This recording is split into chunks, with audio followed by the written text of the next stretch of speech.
some of the incredible rendering in XSI here, as well as the control one has over the particle rendering. Here we've got a sort of little gas stove effect kind of going here. The gas stove itself is a little bit reflective.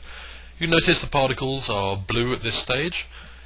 Every parameter is now exposed in the render tree. So first of all, you can see we have a circular billboard pattern. We can play around with this, make it square, change the surface normals, the actual directions and this sort of thing.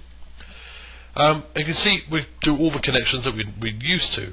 In addition, we can play around with the burn effect, the additive effect of each particle over each other. In addition to that, we can, once we take this down, we can go to the next step, which is things like changing the shape. So we've got the billboard effect, the shape that's going on the billboard. Here we can play around with that, and let's have a look. There we go. So let's start. We've got a Gaussian fall off here, the pattern center. We can change the fall off type, whatever, square fall off here. The shape itself, you can see we have a list of fractals, turbines, noise, symmetry, beam, star, whatever. Let's go from here. Let's try a beam. Here we go. And we can play around with the width of the beam. We'll make it itty bitty tiny little bitty beam, something like that. You can see we can actually take this and make them more sort of the streaks that one would expect, and a little sort of a gas stove effect. Yeah, it's getting a bit better, something like that. Perhaps the rendering side of things, from the beginning to end, it doesn't change. We have a new particle control in the gradient.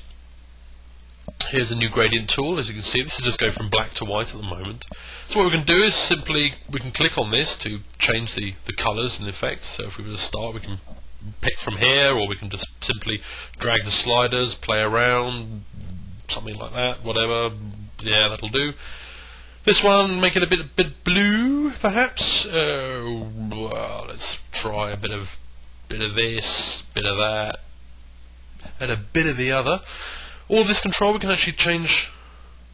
Here we go, the predominance, the leaning towards. We can shift this down. You can see how much control we have over the gradient side of things as well. So playing with the gradient, we can insert markers inside here as well. So it's starting to get a bit of a cool effect in here. You notice the reflection inside here. But the final thing we can do is also we can go and add some more particle effects and add some more nodes inside here. And of course we can go straight into our renderer and use things like final gathering. Just simply turning on the final gathering will automatically create an effect. What it's going to do is use the lighting effect and just splash it all around in here. This array, having it at the core of the architecture, means that you can expose these renderable parameters and gives you the option of flexibility to create some fantastic effects. But XSI does it so that you notice here, it's kind of splotchy. We have auto compute. This will actually change the bounding boxes, the volumes of computation, to actually give a much more accurate effect. We'll see as this animates over time, so will this follow. Full ray tracing capabilities, not only in XSI but also in the particles, exposing every parameter now in the render tree, giving you extra control.